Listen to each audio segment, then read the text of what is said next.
much of the revenue is from Suba, the two Suba constituencies. If you go to Mount Elgon, Trans Nzoia and Bungoma, much of the revenue is from Mount Elgon.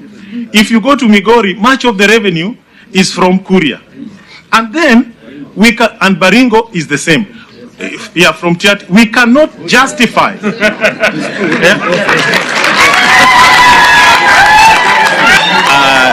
Karoli, yes. Karoli. And we need to understand this.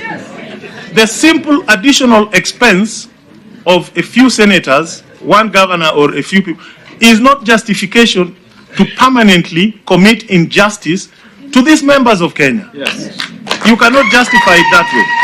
Because there are already counties that on their own source of revenue are not sustained. Actually, 85% of the current counties in Kenya on their own source revenue cannot sustain themselves. So if we are already supporting the others, we cannot deny these other guys. Yes, either we apply the same rules to everybody or we don't. So the issue of cost does not arise. It will be the same 15% being prorated between the old and the new counties. I hope that is the balance. There is another myth that when we create new counties, we will promote ethnic balkanization. And as I said, there is a Latin maxim, e pluribus unum. Out of many, one. Our constitution recognizes our diversity. It pronounces itself very elaborately. It encourages communities to manage their own affairs, require provisions of proximate and easily accessible public services, and promote decentralization. There is no ethnic angle to this quest. We just want fairness, justice, and an end to discrimination. Exactly. Yes, that is all we want. Karoli, sorry. There are two other additional minor myths. One, that we are promoting this so that each one of us here could go back and become governors. I just throw it back to you. This process you are stewarding here is creating certain public offices. I do not want to accuse any of you for being here to create a position that you will occupy later. I don't think that is the case. If it doesn't apply to you, it should not apply to us. Yes. Yes? Are we together? And then there is the other one, that the new counties will promote corruption. You hear that myth. Yeah? If that is the case, then we should do away with all the counties. We should even do away with the national government.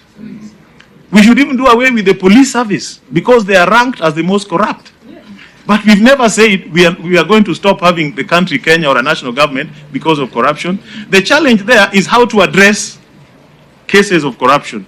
It is not how to commit injustice on people because others have been committing corruption. No, that does not apply. So finally, honorable members, we therefore wish to request this committee to include in its report to the National Assembly a recommendation for the establishment of an independent commission by Parliament under Article 188 of the Constitution of Kenya to review and alter the boundaries of the affected counties by creating the new counties of Kuria, Suba, Teso, Mount Elgon, Ijara, Mwingi, Nakuru West, East Pokot, Wajir South, and Gucha.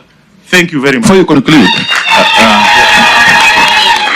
Honorable Karoli, yes. Before you conclude, yes, and you can see our sympathies for your case. Yes. But then, could you simply just comment on the matter of jurisdiction, insofar as this committee is concerned, vis-a-vis the issue you are canvassing?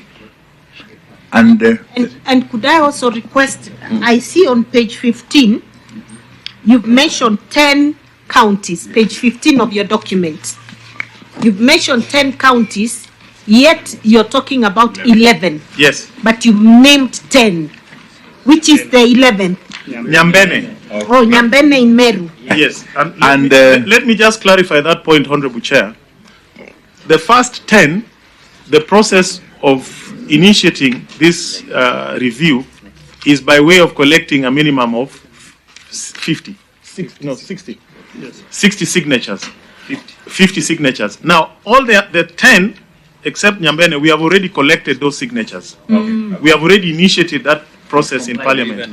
Said. Yes. Well and we have a proposed bill to that effect. Yes. So each of the counties already has the support of not less than 50 members. Okay. Now, for Nyambene, they are still in that process. Yeah. No, Chariot is coming in with a question, Honorable Karoli. But let me answer you first, Chair. No, just note down. Just note down, please. Okay. As Honorable Chariot comes in, Yes. please also comment on the county boundaries bill, which is currently pending before the Senate. It might address the issue of the independent commission you are alluding to. Just note down. Okay.